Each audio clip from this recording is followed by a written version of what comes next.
The movie that we're talking about today is the film Oppenheimer. Oppenheimer is a biographical drama about the American scientist J. Robert Oppenheimer and his life and him leading to the creation of the atomic bomb. The film's runtime is 180 minutes. The rating is R in color and black and white. And of course, the film's written and directed by Mr. Christopher Nolan, known for the films The Dark Knight, Inception, and Interstellar. So yes, this is a film I was very much looking forward to. I'm a huge fan of Christopher Nolan. He made some of my favorite movies of all time.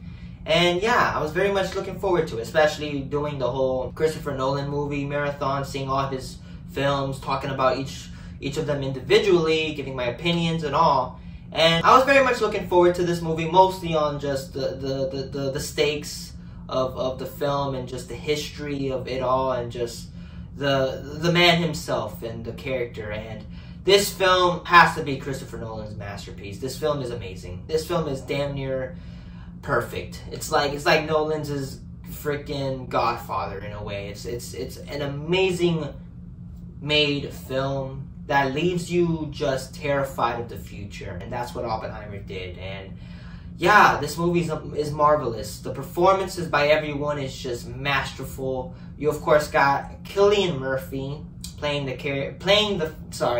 man J. Robert Oppenheimer, who is an American scientist which leads the Manhattan Project, which him and his life and him leading to him creating the atomic bomb, being of course the father of the bomb. And Cillian Murphy, this is an Oscar, I'd say either a winner or a nomination, I can't say, but Cillian Murphy is marvelous as J. Robert Oppenheimer. Just his performance, his expression, his eyes tells it all. And I think Cillian Murphy in his career high performance, and I hope to God this man gets all the love and respect, because he's fantastic. He's a Christopher Nolan alumni. He's been in all of his films, and I'm very much happy that he gets to star in a Nolan film, and he definitely does. He stars in it beautifully. And so Cillian Murphy, congrats, man. You did fantastic as this man. And just the man's just this is a character study of just the man's mind, and just and by the end of his life just being very fearsome of the future, and being like, hey, it's like I've created something that can end the world. And Cillian Murphy portrayed it beautifully. Robert Downey Jr. playing Lewis Strauss, of course, the one that helped Oppenheimer, and during the film is being questioned by the juries and just everything about it. And Robert Downey Jr., I think, in one of his best performances. I think Downey Jr. proving that Iron Man is just not his only guy, that he's not just known for Iron Man, that he's also an amazing actor. And Robert Downey Jr. is fantastic in this movie. His performance, his acting is just great. Robert Downey Jr. definitely deserves the supporting actor nom. He deserves it. And just proving people, hey, man, Robert Downey Jr. doesn't need to do this anymore. Like, he did Iron Man. At that point, he can just say, fuck it, I'm done. But he says, all right, let's make another one. And he continues to give amazing performances. And you just got to give respect to Robert Downey Jr. and not phoning it in. And Robert Downey Jr. is amazing. You also got supporting characters. I'm not supporting actors. I'm not trying to talk about all of them. There's so fucking many. I could be here all day. But let's talk about the important ones. You got Emily Blunt playing the wife of Oppenheimer, the one who is with him throughout the film. And Emily Blunt is fantastic in the movie. In the beginning of the movie, she's just in the background, which is crazy. Emily Blunt is an amazing actress, and just in the beginning of the movie, she's just in the background, just there. And by the end, you see the actress, and she just pulls a fantastic performance in the movie.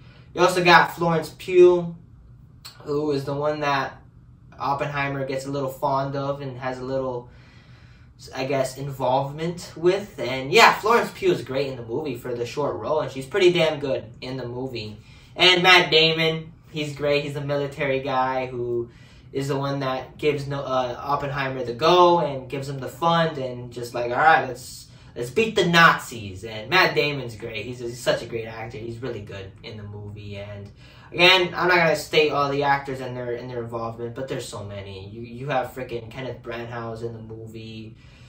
Freaking Josh Peck from fucking Drake and Josh is in it. Even the dude Roderick is in the film. Gary Oldman in a scene. And yeah, just so many actors are in this film. It's just incredible. And even the guy from The Boys is in it too. There's so many characters. I could be here all day just talking about it. But yeah, there's so many characters or so many actors in this one. Yeah, and each of them, they're not just used. They're actually each and every one of them are fantastic, and they don't phone it in for the performance, and just showing that, hey, for a little role they're in there, and they're even giving good performances for the short amount of screen time, and that they're just there because of Christopher Nolan and the respect that they have. And even Rami Malek is in this movie. An Oscar winner is in this, and he's just there for like most of the movie, just being there. Just being there. It's crazy. The direction by Christopher Nolan is at its peak. It's such a well-directed film from beginning to end. Very well written. The dialogue is really good. It's very heavy. It's in the man's life. It's just such an interesting story, and I just loved it. Chemistry. Everybody works beautifully together. Everybody works well. The cinematography by Hoyt Van is fantastic. This is a very well shot film. It's beautiful, and it's just very good looking film. Very good looking. The music score by Ludwig Göransson is probably his best score. It's very tense, and the music of just the man's mind. It works so well for the movie, and the score is fantastic, and it blooms throughout the movie. And yeah, I love this movie. Oppenheimer is Christopher Nolan's masterpiece in a way. It's his best. This is like his home run in a way. This is like the one where it's like, okay, man, if the critics don't fucking acknowledge it, then just shows just the thing. And Oppenheimer is a masterpiece, I gotta say. Even though I said Dunkirk was his masterpiece, this is his masterpiece. He uses everything that he's good at in every way. It's in every possible aspect.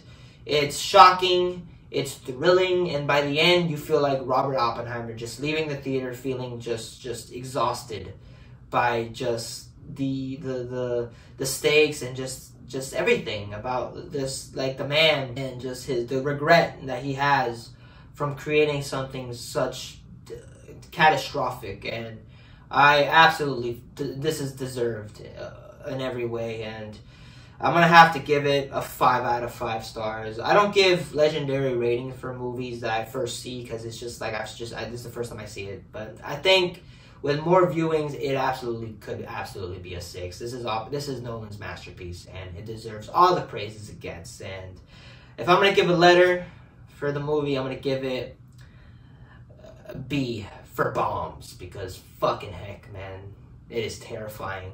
You're just terrified by the nuclear explosion, because it's beautiful but also terrifying that something like this could absolutely destroy everything, and everything that it touches it just destroys. And yeah, he has become death, the destroyer of worlds, man. So go see Oppenheimer. I loved it. Please go see it. It's a must see. It absolutely should be seen. See it in IMAX. If you have the chance to see it in IMAX 7mm, go check it out. I think it'd be beautiful to see it, and yeah, that's all I gotta say.